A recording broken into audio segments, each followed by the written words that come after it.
Forget gurus. Forget anyone claiming to be an online business expert without going through the challenges of entrepreneurship themselves. The Real Money, Real Business podcast is here to prove the best insights in online business comes from your fellow online business builders. We dig into stories of entrepreneurs selling their business on the Empire Flippers marketplace so that you can learn how they made their business profitable, how they overcame obstacles, and what lessons they learned in their online journey. If you want to take your business and your knowledge to the next level, you've come to the right podcast. Let's get started. Hey everyone, welcome to another episode of the Real Money, Real Business podcast.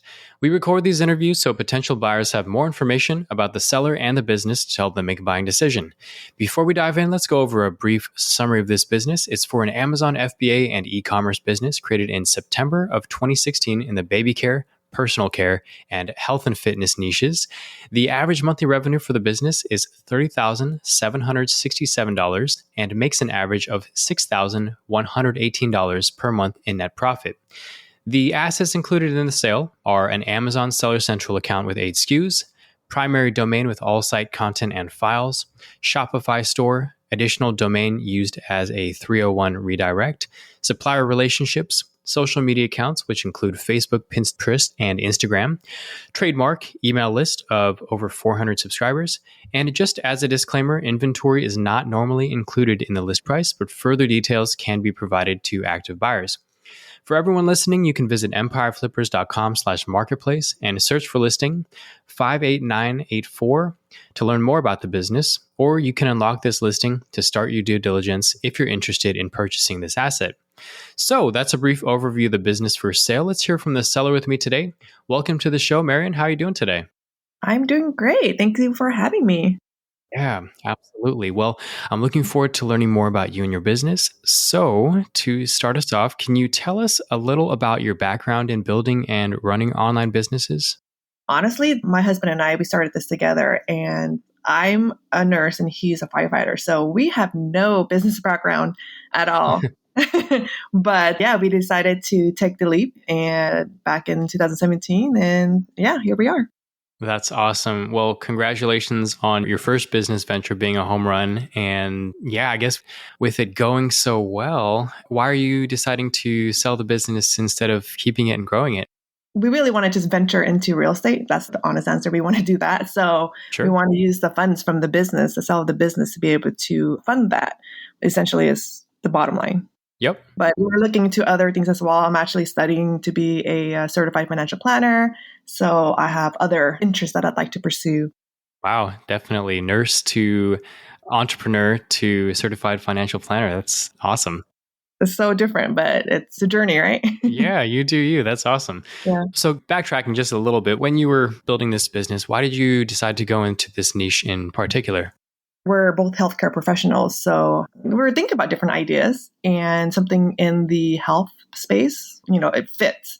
But along that same line, when we first started, we were using, I don't know if it's still around because I don't use it anymore, but we used Jungle Scout. Yep. It's still around. Okay. Mm-hmm. But yeah, we use that software to give us some ideas of things. And as we were searching for things, there were a lot of things that we came across. We're like, nah, no, we don't like that. But then we came across this idea and we're like, you know what? That works because we're also parents to 2 kids being healthcare professionals. It basically just fit. It passed all the metrics or the targets or benchmarks that we were looking for in a product. And yeah, so we just based it off of that and ran with it.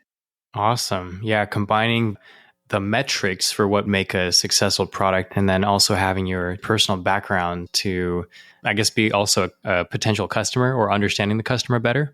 Right. Yeah. So we figured, hey, we can totally make this work, create our own version of it that is different from what's out there. So, we added our own touches to it, keeping in mind, what we understood of what's out there and what I think could have improved it for the moms out there and who could use a product like this. Yeah, so it sounds like there were several things that worked. So actually, let's get into that.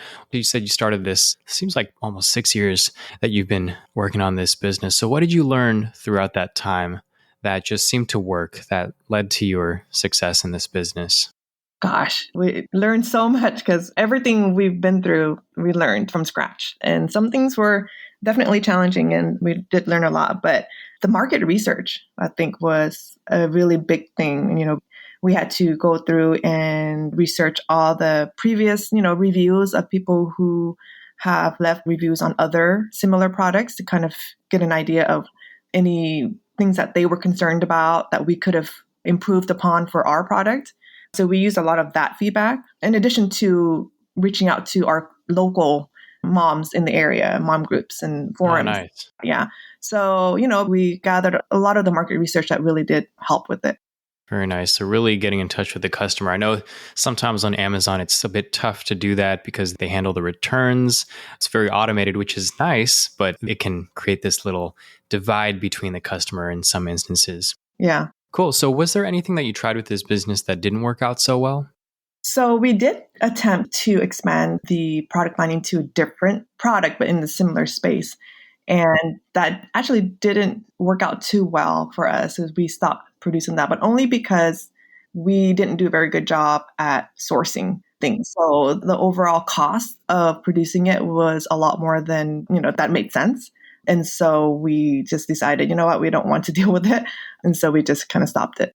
Yep. And just stuck with what was working for you. Right. Exactly. Nice. So it's been a bit of time since you started this business. So it seems like a slightly more mature business. Can you describe the amount and the type of work that you do now for this business for maintenance? Mostly inventory management and managing the PPC ads on Amazon. That's pretty much it. And yeah, inventory management. And then customer service, like from time to time, we don't get it very often, but once in a while, we'll get an email or a question or something like that. But I'd say I don't even remember when the last time we had, maybe a couple months ago. Okay. So it is a pretty low touch product as far as customer support goes. Yeah, it is. Yeah, I don't even recall when I had to respond to email from a customer. Okay. Well, that's nice for somebody who doesn't want to spend a ton of time responding to emails. Yeah, Nice. exactly. Awesome. So if you were to keep the business, what are some ways you would try to grow it? I would definitely try to expand the product line again somehow. That would work better. Along with that, putting more efforts into marketing it off of Amazon with, getting people who actually can do it right. I think leveraging stuff outside of Amazon. I think even if you have the resources or even like the relationships already, you could really even find alternative resources or sourcing for the items to even decrease the cost even more to what we already have now. Yep. So it sounds like really kind of the thing that you tried before, which was getting, I guess, sourcing properly. Yeah, we weren't well versed in that. And so somebody who is could potentially really do a lot better than us. We kept with the same vendor that we have for the actual primary part of the product, and we haven't changed since. And we didn't even go and look for other that we could do better. We just kind of kept with it. And so there's a lot of opportunity there. Okay. Yeah, it does definitely sound like there's opportunity to do some expansion if you look at other suppliers. Yeah. Great. So, of course, with any opportunity comes a degree of risk. So, what do you think are the biggest risks with this business that a buyer should be aware of?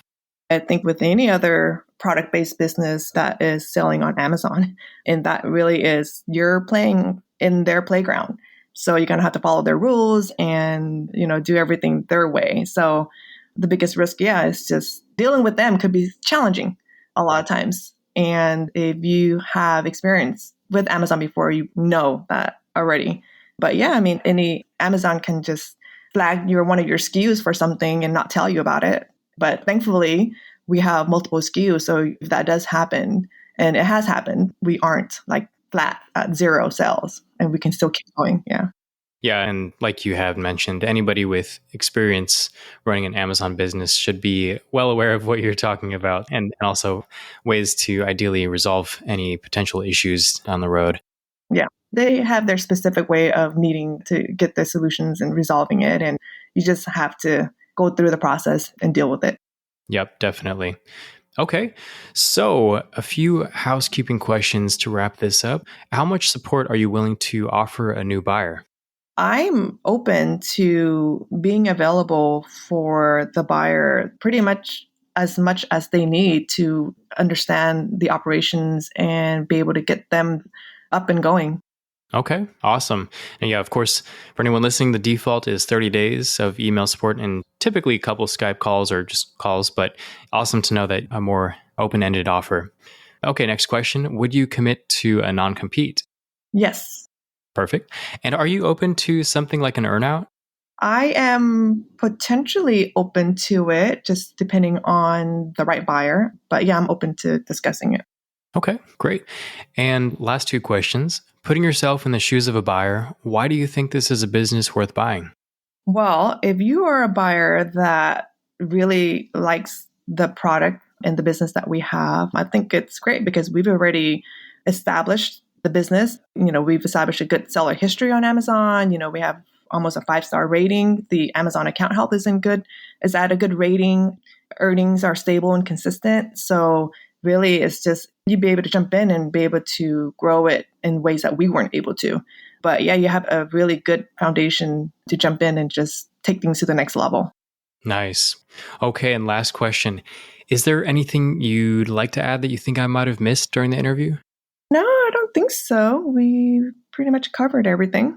I don't have anything else to add, yeah. Yeah, I think you did a great job of covering everything. So I think this is the perfect place to wrap this up. So Marianne, thank you so much for sharing your story and joining us on today's episode.